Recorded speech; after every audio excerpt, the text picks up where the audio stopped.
நஹ்மதுல்லாஹில் அலீம் நஸல்லி அலா ரசூலில் கரீம் அம்மா பாத். அன்பார்ந்த பெரியோர்களே, ஜமாத்தார்களே, அல்லாவின் அருளால் ஃபஜ்ருடைய தொழுகை இமாம் ஜமாஅத்தோடு தொழுதுவிட்டு நன்மையான காரியங்கள் குறித்து பேசுவதற்காக கேட்பதற்காக நாம் எல்லாம் அமர்ந்தோம். ரப்பு சுப்ஹானஹு வ தஆலா நம்முடைய எல்லா அமல்களையும் பரிபூர்ணமாக கபூல் செய்வானாக. ஆமீன். கயிறு பரக்கத்துகள் நிறைந்த நாளாக கெட்ட முடிவுகளை விட்டும் முசீபத்துகளை விட்டும் அல்லாஹ்வின் படைப்புகளின் தீங்குகளை விட்டும் நோய் நொடிகளை விட்டும் பாதுகாப்பு பெற்ற நாளாக அல்லாஹ் இந்த நாளை நமக்கு அமைத்து தருவானாக. சங்கையானவர்களே, நபிகள் நாயகம் ஸல்லல்லாஹு அலைஹி வஸல்லம் ஒரு நாள் பொழுது ஒரு சஹாபாக்கள் கொண்ட படையை ஒரு போருக்காக மதீனாவிலிருந்து அனுப்பி வைத்தார்கள். இஸ்லாமிய மார்க்கத்தினுடைய எதிரிகளை சந்தித்து போர் செய்வதற்கு அந்த படைக்கு பெயர் சரியா என்று அந்த படைக்கு பெயர். அந்த படைகளும் சஹாபாக்கள் கொண்ட அந்த படைகள் எங்கே ரசூலுல்லாஹி ஸல்லல்லாஹு அலைஹி வஸல்லம் அவர்கள் போகச் சொன்னார்களோ அங்கே போய் சண்டையிட்டு கொண்டிருக்கிற போது அந்த சஹாபிய கூட்டத்தில் ஒரு சஹாபி இருந்தார். அவர் பெயர் மிக்தாத் இப்னு அஸ்வத் ரலியல்லாஹு அன்ஹு அவங்க பெயர். அந்த போர்க்களத்திலே அவர் ஒரு எதிரியை சந்தித்து சண்டையிட்டு கொண்டிருக்கிற போது ஒரு கட்டத்தில் அந்த எதிரி மிக்தாத் ரலியல்லாஹுவோடு சண்டை போடுவதை நிப்பாட்டி விட்டு அவர் சொன்னார், அஷ்ஹது அல்லா இலாஹ இல்லல்லாஹ் வ அஷ்ஹது அன்ன முஹம்மதன் ரசூலுல்லாஹ். ஷஹாதா கலிமாவை மொழிந்தார். உடனே மிக்தாத் ரலியல்லாஹு மனசுக்குள்ளே நினச்சாங்க, நம்மிடமிருந்து தப்பிப்பதற்காக இவன் பொய் கலிமா சொல்கிறான். ஏன்னா கலிமா சொல்லிட்டா முஸ்லீம் ஆயிடுவாங்க இல்லையா, ஈமான்தாரி ஆயிடுவார். அதற்கு பின்னால் அவரை அடிக்கக்கூடாது, சண்டை போடக்கூடாது, அவரோடு எந்த ஒரு பகைமையும் வைக்கக்கூடாது. அப்போ நம்மிடத்தில் சண்டை போடுவதற்கு அவருக்கு தைரியம் இல்லாமல் நம்மிடத்திலிருந்து தப்பித்துக் கொள்வதற்கு அவர் என்ன செய்கிறார், கலிமா சொல்கிறார் என்று நினைத்து மிக்தாத் இப்னு அஸ்வத் ரலியல்லாஹு அந்த எதிரியை வெட்டினார்கள், கொலை செஞ்சிட்டாங்க. இது சஹாபாக்களிடத்திலே கொஞ்சம் சலசலப்பை ஏற்படுத்திய.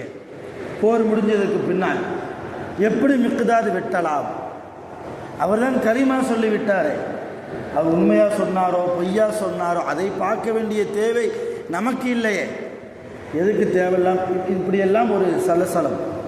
எதற்கு நமக்குள்ளே இந்த மாதிரி சலசலப்பு? நேர ரசூலுல்லாஹ்ட்ட போய் என்ன செஞ்சிருவோம், விஷயத்தை சொல்லிடுவோன்னு சொல்லி மதீனாவுக்கு வேக வேகமாக புறப்பட்டு வந்து, யா ரசூலல்லாஹ் இது போன்று நடந்தது என்று சொல்ல நபிகள் நாயகம் ஸல்லல்லாஹு அலைஹி வஸல்லம் தேவையில்லாமல் யார் மீதும் கோபப்பட்டதில்லை. ஆனால் அந்த நேரத்தில் ரசூலுல்லாஹ்வுடைய கன்னங்கள் எல்லாம் செவக்கிற அளவுக்கு கோபப்பட்டாங்க, கடுமையான கோபம். கூப்பிட்டாங்க, மிக்தாதே வெட்டினாயா, உன் தோழர்கள் சொல்வது உண்மைதானா?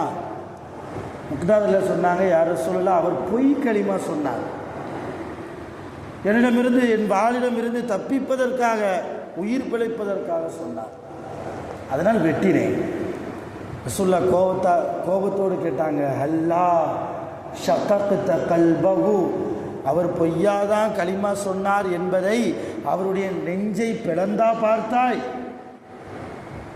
கோபத்தோடு கேட்டாங்க, அவருடைய உள்ளத்தடி பிளந்தா பார்த்த?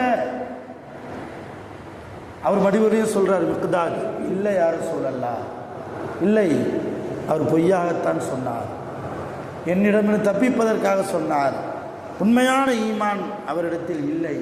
மறுபடியும் ரசூலுல்லாஹ் சொன்னாங்க, ஹல்லா ஷகக்த கல்பஹு, அவருடைய உள்ளத்தை பிளந்து பார்த்தாயா? இப்படி 2-3 தடவை அவர் எதிர்த்து பேசிக்கொண்டே இருக்கிறார் மிக்தாத்.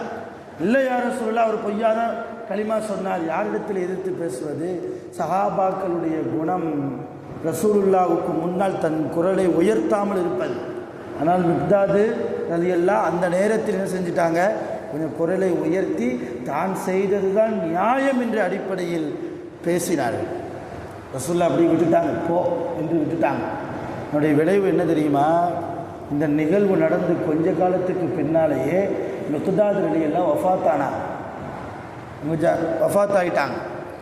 ஜனாசாவுக்காக, ஜனாசா தொலை வைப்பதற்காக ரசூலுல்லாஹ்வை கூப்பிட வந்தாங்க சஹாபாக்கள்.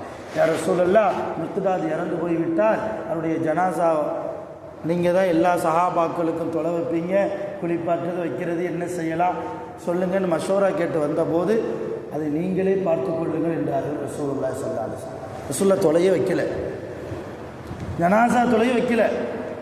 மிக்தாது விஷயத்தில் எனக்கு கொஞ்சம் மன கஷ்டங்கள் இருக்கிறது, எனவே அவருக்கு நான் தொலை வைக்க வரமாட்டேன், நீங்களே பார்த்துக்கோங்க. கடைசியில் சஹாபாக்கள் மூலமாக தொலை வைக்கப்பட்டு மிக்தாத் ரலியல்லாஹு அடக்கம் செய்யப்பட்டார்கள்.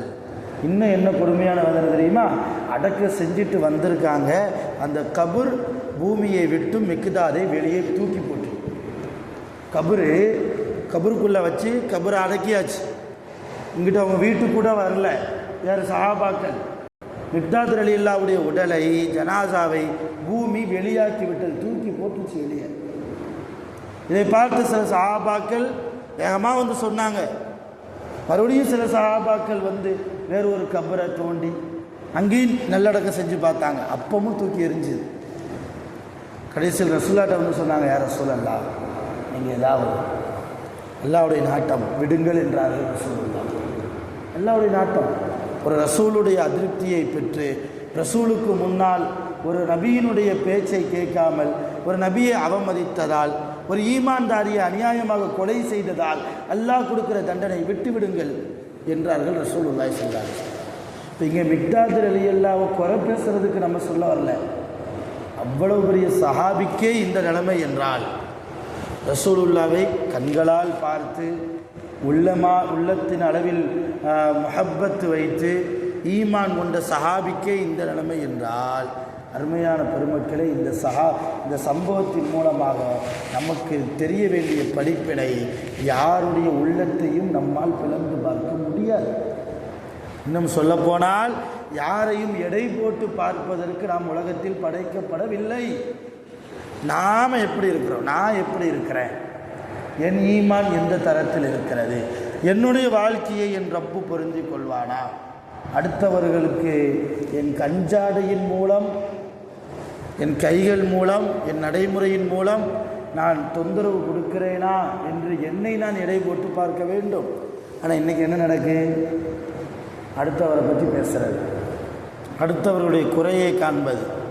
நல்ல தொழுவார், ஆனால் சில விஷயங்கள் இருக்கும், மனிதன் தானே, என்னதான் 100க்கு 100% பர்ஃபெக்டாக யாராலையுமே நம்ம ஒன்றும் சஹாபி இல்லை, நபிமார்கள் இல்லை, மலக்குகள் இல்லை, ஏதாவது ஒரு ரீதியில் ஷைத்தான் நம்மிடத்திலேயும் இருப்பான்.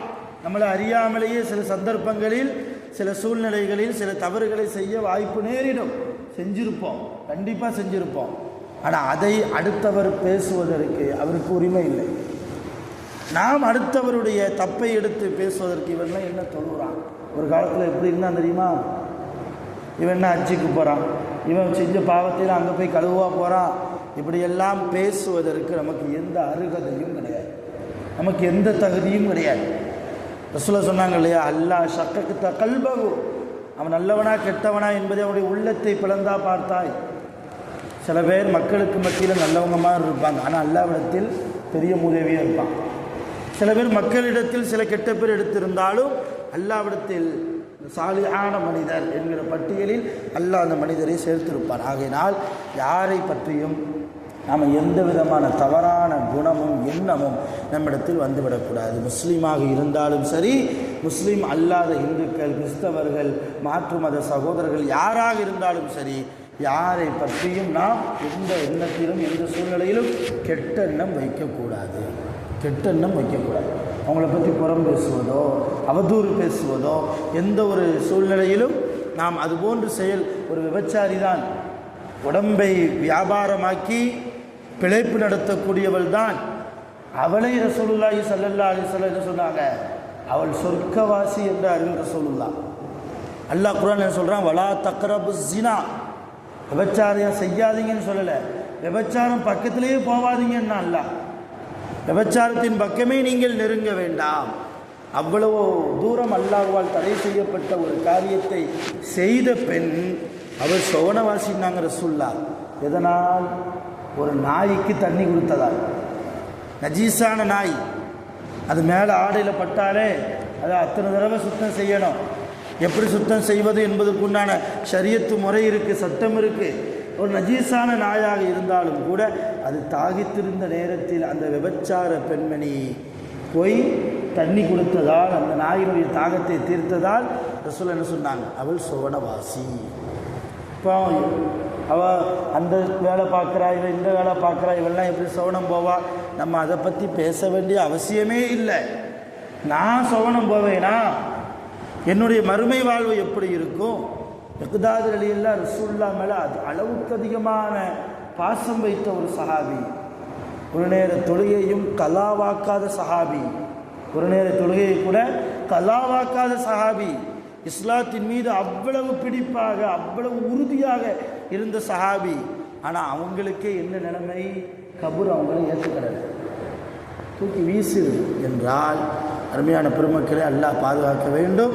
நம்முடைய கபூர் நமக்கு சலாமாத்தாக ஆக்கப்பட வேண்டும் என்றால் இந்த உலகத்தில் நாம் எப்படி வாழ்கிறோம், அடுத்தவர்களோடு நாம் எப்படி நடக்கிறோம் என்பதை பொறுத்துத்தான் இருக்கிறது.